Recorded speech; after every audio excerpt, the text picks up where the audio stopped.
and we're going to cover the 10 worst paying college majors 5 years after graduation, and then the 10 worst college majors as it relates to mid-career.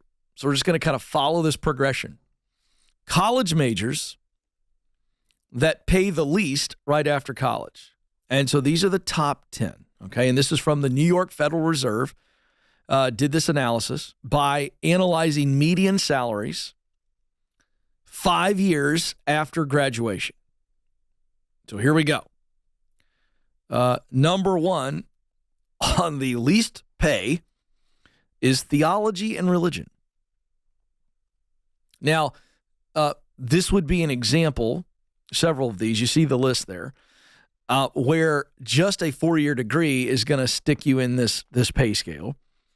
But a lot of these, unfortunately, the way the system is rigged, and I do mean rigged, you got to have a graduate degree to go along with this. Next is social services at $37,000. That's number 2 on the worst paid degrees 5 years after college. And again, social services is another example here. You get the social services degree and you're going to work in a governmental job, maybe a nonprofit. Those two are the first two that pop to mind. And again, these are entry level and there's just not a whole lot of revenue to support these things. So it kind of forces you to go to the next level with a graduate degree.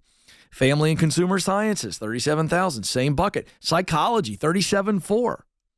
Again, you get the psychology degree just to get the ticket to go to grad school to become the counselor and a licensed counselor. So this is one of those degrees like engineering and science where you've got to have the degree to play ball.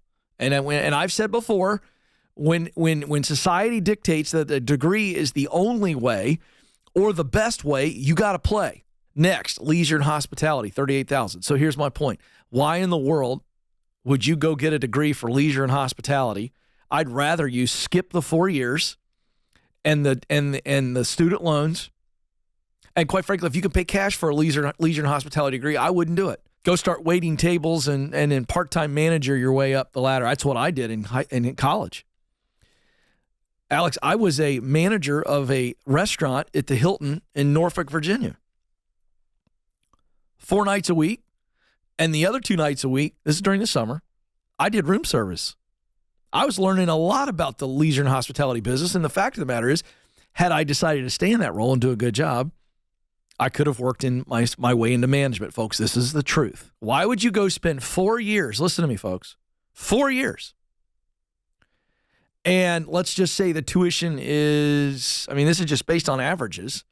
Let's say the tuition is $20,000, $25,000 a year at a state school. A fancy school, you're going to pay even more. Why would you rack that up in student loans, or why would you pay that out in cash? The ROI, folks, is ridiculous. Now, some of you are going, Ken, you're always getting on college education. No, I'm giving you an ROI exercise. Okay, so let's just say modestly we spend $85,000, $90,000 over 4 years, and you come out making in leisure and hospitality $38,000. What kind of moron goes for that? Now, everybody relax. I'm not calling you parents and kids morons. I'm saying you've been sold a bill of goods, and if you were out trying to sell that narrative to somebody, they look at you and go, "You're an idiot. I'm going to pay $90,000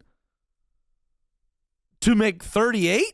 Oh, by the way, if you don't like that proposal, I've got some oceanfront property in Arizona. All right, let's keep going. Performing arts, $39,000. Again, why would you go get a degree in performing arts? Why would you do that? You know what I'd do? I'd work my butt off for 2 years, studying under people, training locally, save up enough money to go to a major city or a city that's got a legitimate business and program and go work your way up. And if that doesn't work, you know what I'd do? I'd move to New York City and work 5 jobs, and I would mop the stage for a Broadway production for the sole purpose of running into all the directors and actors, everybody. That's what I would do. I wrote a book called The Proximity Principle. It works. You're crazy, Ken. That's crazy. No, it's not. This happens in Hollywood every day. Happens in Nashville every day. People move here, waiting tables for the whole chance to run into somebody. All right, let's roll through this here. Early childhood education, $40,000. Elementary education, $40,000. Special ed, $40,000. Those round out. So we've got a problem.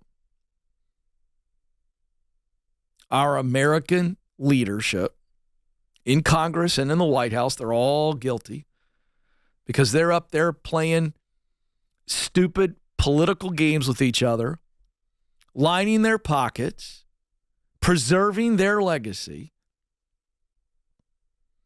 while we have teachers making, right out of school, $40,000, being burned out because they can't actually do the thing they've been trained to do, which is teach and teach the way they're supposed to teach. Helicopter parents and tone-deaf bureaucrats are killing our education system. Parents are putting so much significance in the grade their kid makes as a reflection on them that they're harassing, and I mean harassing, teachers and principals, to the point that teachers and principals are mentally, emotionally exhausted. School boards are circuses. They're not supporting teachers and principals. And so teachers and principals cannot lead, cannot teach, and then they leave. It's a dumpster fire, folks. We need wholesale reform while I'm on this bully pulpit so that teachers can teach the right way and prepare kids for a future, not prepare them to pass a standardized test that helps a politician get reelected.